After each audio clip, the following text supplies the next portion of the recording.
digitaljamsessions.com. Hello and welcome to this Digital Jam session. Today we are joined once again by Lee Stott from Microsoft, and we have with us again Mookie Callahan from Mookie International. Welcome guys, and thanks for joining us on this Digital Jam session. Hello. Hello again, Tanya. How are you? Hello. Hi. So, first of all, for the benefit of our listeners who may have not caught one of the episodes that you was on previously, would you care to explain for us, ever so briefly, what exactly it is that you do at your respective companies? And I know, Lee, for you, it has changed up a little. So why don't you tell us all about your new role at Microsoft? It has, yes. So I've just started a new role. I'm now CTO of Academic Engagements at Microsoft UK. So I'm now responsible for building strategic partnerships and alliances with UK universities and ensuring that they're teaching appropriate curriculum and tools and resources, and also working with us on industrialized projects where we bring in Microsoft and our partner ecosystem to produce and develop proof of concepts for our key partners. Awesome. And Mookie, why don't you tell us more about what you do at Mookie International? Hi there. Yep, I'm Mookie. I head up my own digital production company, stroke agency called Mookie International, specializing in digital content across many, many platforms, live streaming, virtual reality, app production, web production, mostly social content, but also brand partnerships and working very closely with record labels and talent, mostly music talent, but also non-music talent as well. I've come from MTV, BBC, music journalism background. So it's primarily in that pop culture stroke youth brand space. And recently did a little something with the BBC's The Voice? Yes, so I've just come off 2 years as BBC The Voice's executive digital producer.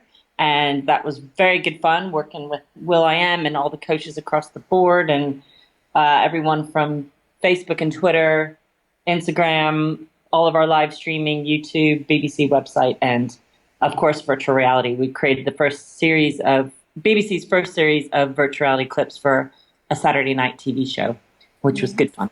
Thank you very much. Now, today we're gonna take one of those really broad scoping questions that is not easy to answer, but I'm going to throw it in the mix anyway. And I'm going to be talking about the impact of technology on culture. And I thought, you know what, I'm gonna go with the hot topic that everybody seems to be talking about at the moment, which is I cannot honestly make it more than 5 minutes in my day without somebody talking about Pokemon Go. Whether that is that they are running outside to go in and catch something, or they've just happened upon something and that they want to share this information. And so all of my social media streams, all I'm seeing right now is people playing Pokemon Go or the horror stories associated to Pokemon Go. And amongst all of the different things that I've been looking at and reading, one of the things that came up was this great article today by Raf Costa via LinkedIn. We will post this in the podcast notes so you can have a proper old rummage through this. But one of the things that really kind of made me want to ask this question about the impact of technology on culture was, as we go through this discussion, essentially talking about the fact that in this instance, AR really isn't about necessarily AR, but it is more about the fact that this is actually an MMO and the individual user is the avatar and their telephone isn't necessarily the client, but they are the client themselves in terms of what they are viewing and experience this AR virtual world within. And one of the things that where it became really obvious I needed to ask this question today was there's a lovely screenshot of a property listing for a property, and I'm not going to name the road, but you'll be able to see it if you go visit the article, but it's in British Columbia. And the description of the property, I'm going to read the one line that kind of stood out here. Conveniently located between two Pokemon gyms and has 8 Pokestops within walking distance. This is actually listed as something as of import on a property advertisement to actually increase the value of the property. And that is where it becomes very interesting when we see things like this happening, and we see things like, for example, cafes giving Pokemon trainers a discount off coffee, or people giving preferential treatment to people who are within a particular team of Pokemon, has a direct impact on the way that we're living our real lives versus how we live our technological or our social media lives. And I am curious, Lee, from your perspective, whether or not you see this as a significant step into the way that technology is impacting culture, or if you just think this is just a fad and a trend. Lots of questions there, Tanya. The whole Pokemon Go thing is just amazing. So I'll send you an interesting picture. So you've been looking at my Twitter stream this week, haven't you? Yeah, so we were at the Palace playing Pokemon Go. So I had to tweet the picture because it just made me actually giggle because we're in the waiting room at the Palace with Pokemon in the Palace, which was great. So, and I just thought, this is really, it's one of these apps that's just sort of captivated everyone because it's just could be used for anything. I was having a phone call earlier this week on the way home, actually, one day on the train, and one of my friends was talking about losing weight, and he was like, "Oh, Pokemon Go is going to really be great for me because it's going to get me out actually walking around."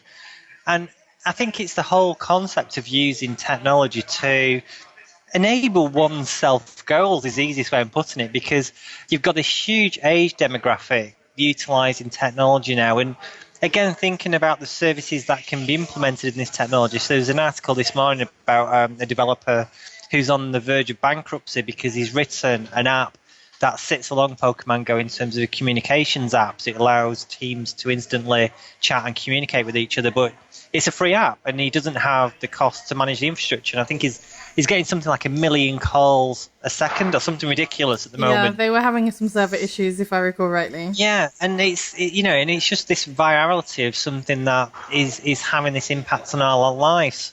And again, I think the whole VR, AR audience segment is changing. We did an event with Dennis Publishing actually last week where we built an AR experience. It was an AR VR experience using HTC Vive and cardboard devices for children with severe autism, where we call it Green Fingers. We're going to be launching it on the store soon. But it's an experience where children can go in and build a garden and interact with creatures in the garden. So these like beehives, so you can plant trees and build Easter egg islands. And I think the whole concept of AR VR is really having that impact on people now, and it's being seen as being more mainstream and not as intrusive or isolated. I think there's this whole acceptance now of AR VR experiences becoming more community based. So it's really interesting times, to be honest. So I'm going to use yet another example from the same article, but I think it's kind of interesting and relevant, and I'm going to throw this at you, Mookie, which is, so there's this example of this guy who decided he couldn't sleep at 3 a.m. in the morning, decided to go for a little walk after he had downloadminded Pokemon Go and try catching a few Pokemon, and he ended up in this park.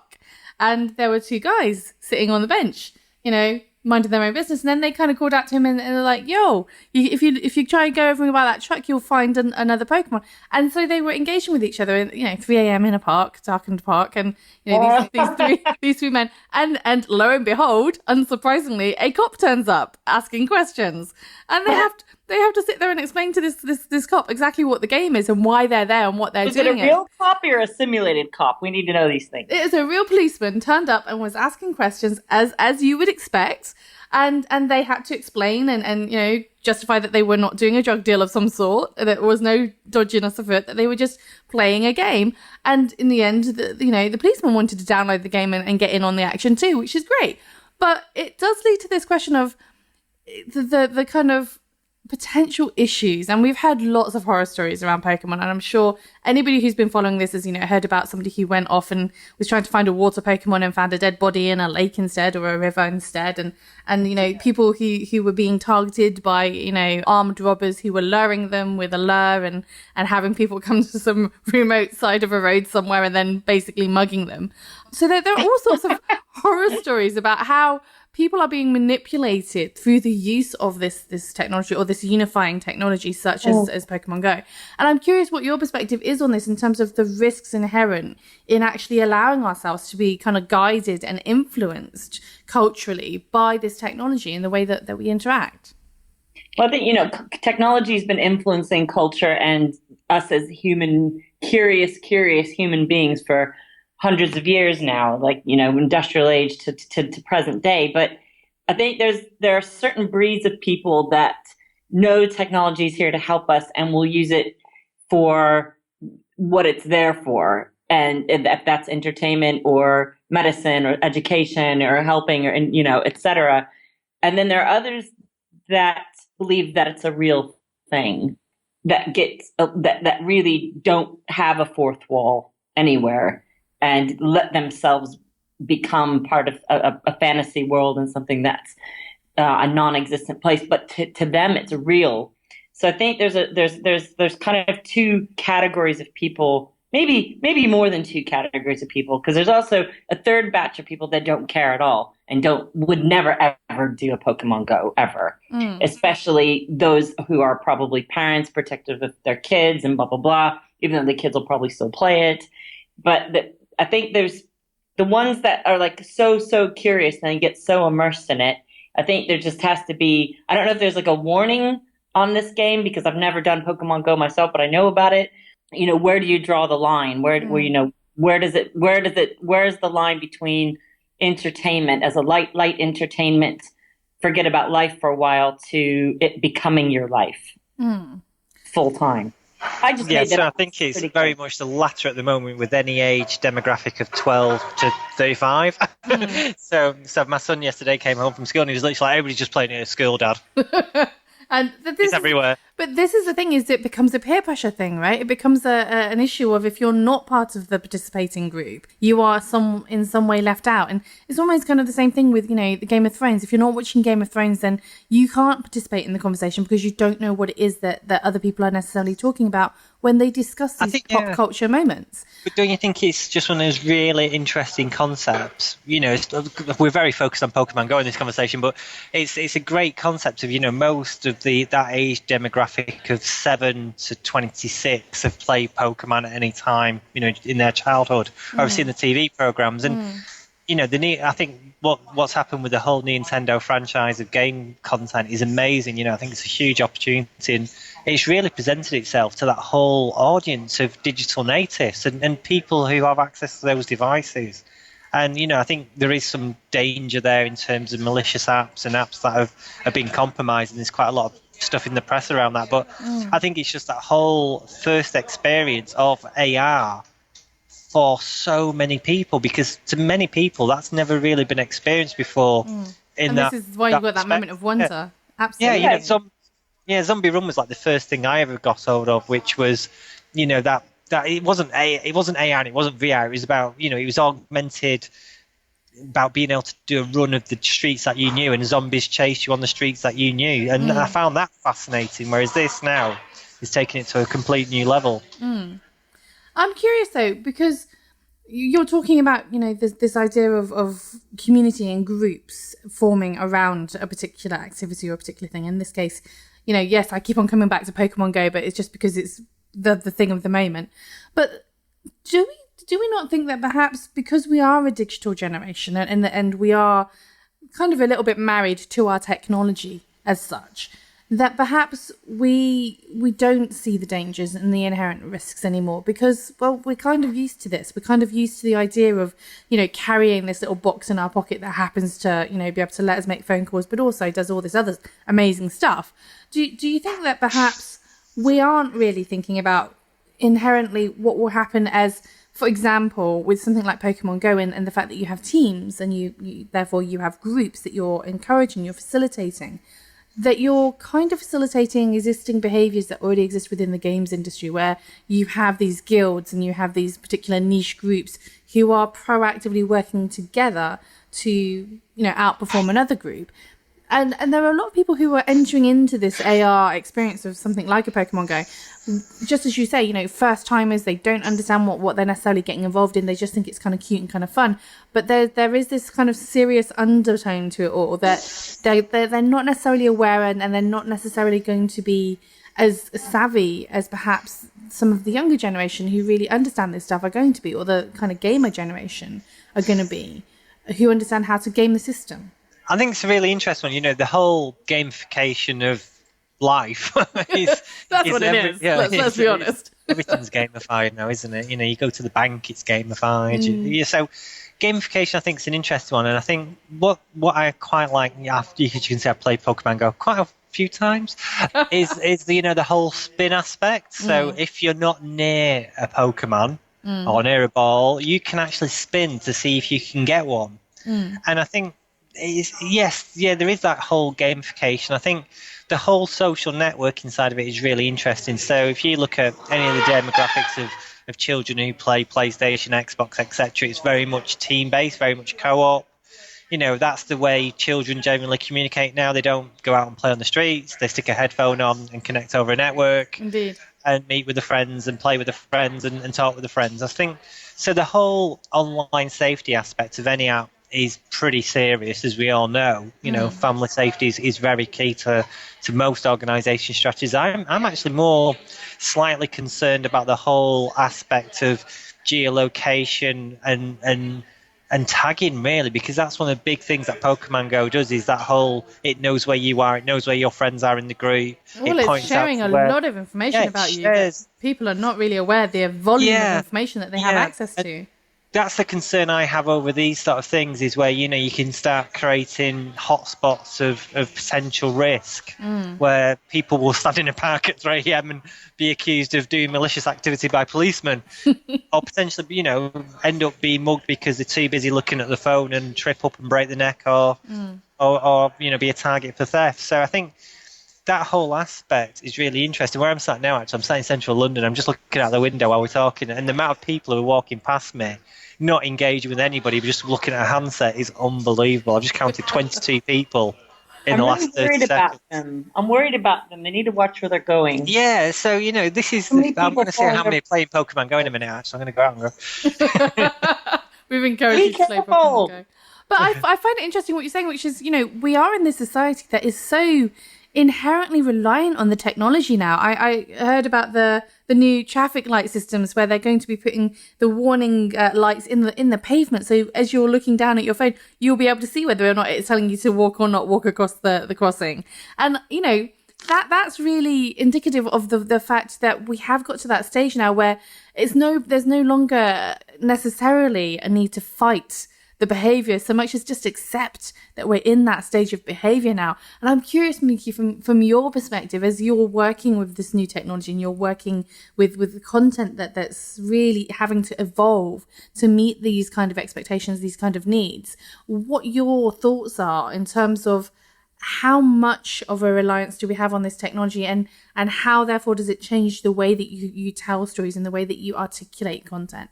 Well, there were a couple layers there. Like, how important is it? It's very important, especially if you are dealing with a youth sector, more, 12 to 20-year-olds and et cetera.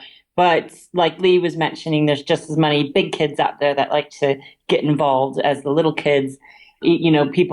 People with or without, children will still want to get involved. And you just have to really, really be clever with what are those new emerging pieces of technology and what are the ways that people are seeing things, and just be very clever with how you pair that up to those audiences and those verticals, because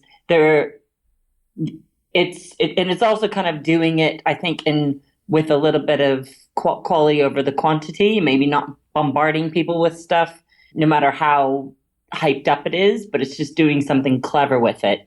But if the question is how important is it, it's very, very important, because we know that this technology changes constantly and fans will find a way to get stuff. And if there's a new way to get it, if you build it, they will come. It's it's like flypaper, so that the fans will like flock to these outlets and these channels and these, form new patterns on how to behave and how to access that content. Pokemon Go is a great example.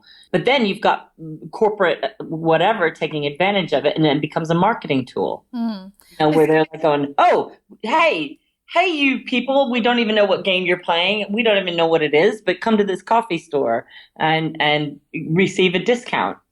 It's going to be interesting to see what the sub-economies will come from this game and what's going to emerge, because invariably with gaming, there's always some form of farming, whatever that currency is or whatever that product is, whether it's farming for gold or farming for some other kind of elixir or whatever that thing might be. It's going to be interesting to see what these kind of subset economies are that players kind of manage to settle on in terms of ways that they can make real life money from what is essentially a game. at this stage. And it's interesting to see that emergence with things like the utilizing Pokemon Go stops and lures as an opportunity to increase the value of rental property, for example. I find quite interesting, and just how much of an impact that's going to have on other areas of economy that probably people weren't really thinking of at the time. Do you think an average consumer would get turned off by that though? So like they see that on a property, they're like, no way. I'm going to have a group of 3-year-olds outside at 3 a.m. Well, you never know. Whatever the new thing is, because Pokemon will have its run, but there'll always be something new. And whatever that new game or that new experience is, I am really curious to understand exactly what the economy is going to be that's going to grow around this virtual, this game economy.